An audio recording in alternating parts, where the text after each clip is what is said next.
नागपुर जिले का इतिहास। नमस्कार। आज हम भारत के महाराष्ट्र राज्य के महत्वपूर्ण जिले नागपुर के इतिहास की बात करेंगे। नागपुर सिर्फ अपनी संतरे की खेती और औद्योगिक विकास के लिए ही नहीं, बल्कि अपनी ऐतिहासिक धरोहर और सांस्कृतिक महत्व के लिए भी जाना जाता है। यह क्षेत्र कई ऐतिहासिक घटनाओं और शासकों का साक्षी रहा है।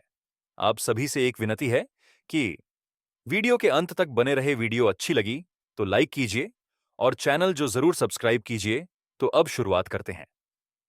प्रारंभिक इतिहास। नागपुर का इतिहास प्राचीन काल से शुरू होता है। ऐसा माना जाता है कि इस क्षेत्र में पहले गोंड राजाओं का शासन था, जो यहाँ के आदिवासी समुदाय से थे। गोंड राजा, खासकर राजा बख्त बुलंद, ने 18वीं सदी में नागपुर को अपनी राजधानी के रूप में स्थापित किया था। बख्त बुलंद के उत्तराधिकारी राजा रघुजी भोंसले ने इस क्षेत्र को और भी अधिक सशक्त बनाया। भोंसले वंश का शासन। 18वीं शताब्दी के मध्य में मराठा भोंसले वंश के शासकों ने नागपुर को अपने साम्राज्य का केंद्र बनाया। रघुजी भोंसले प्रथम ने मराठा साम्राज्य के एक शक्तिशाली सेनापति के रूप में अपनी पहचान बनाई और वे नागपुर में शासन करने लगे। रघुजी के शासनकाल में नागपुर एक व्यापारिक और सांस्कृतिक केंद्र के रूप में विकसित हुआ। ब्रिटिश काल। 1817 में ब्रिटिश ईस्ट इंडिया कंपनी ने नागपुर पर हमला किया और इसे अपने अधिकार में ले लिया।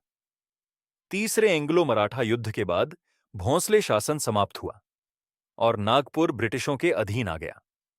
1953 में जब अंतिम भोंसले राजा की मृत्यु हो गई और उनका कोई उत्तराधिकारी नहीं था, तो इसे ब्रिटिशों ने अपनी सहायक राजधानी बना लिया। आधुनिक काल और स्वतंत्रता संग्राम। 20वीं सदी के प्रारंभ में नागपुर भारतीय स्वतंत्रता संग्राम का एक प्रमुख केंद्र बन गया। 1920 में महात्मा गांधी के नेतृत्व में यहां असहयोग आंदोलन और कई अन्य स्वतंत्रता संग्राम गतिविधियां हुईं। 1442 में भारत छोड़ो आंदोलन के दौरान नागपुर में विभिन्न सभाएं आयोजित की गईं, जो स्वतंत्रता संग्राम की भावना को और प्रबल करने में सहायक रहीं। वर्तमान नागपुर। 1950 में भारत के स्वतंत्र होने के बाद नागपुर को महाराष्ट्र राज्य का एक प्रमुख शहर घोषित किया गया। इसे विदर्भ क्षेत्र की राजधानी भी कहा जाता है। आज के समय में नागपुर अपनी औद्योगिक और शैक्षणिक प्रगति के लिए प्रसिद्ध है। यहाँ कई सरकारी और निजी शिक्षण संस्थान, उद्योग और सूचना प्रौद्योगिकी कंपनियां स्थित हैं। इसके अलावा नागपुर में राष्ट्रीय स्वयंसेवक संघ आरएसएस का मुख्यालय भी स्थित है, जो इसे राजनीतिक दृष्टिकोण से भी महत्वपूर्ण बनाता है। सांस्कृतिक धरोहर और पर्यटन स्थल।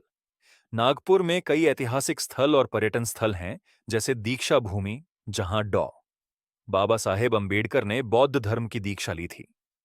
इसके अलावा सेमिनरी हिल्स, रामटेक मंदिर और खिंडसी झील जैसे स्थल भी इस जिले को सांस्कृतिक और धार्मिक दृष्टिकोण से महत्वपूर्ण बनाते हैं।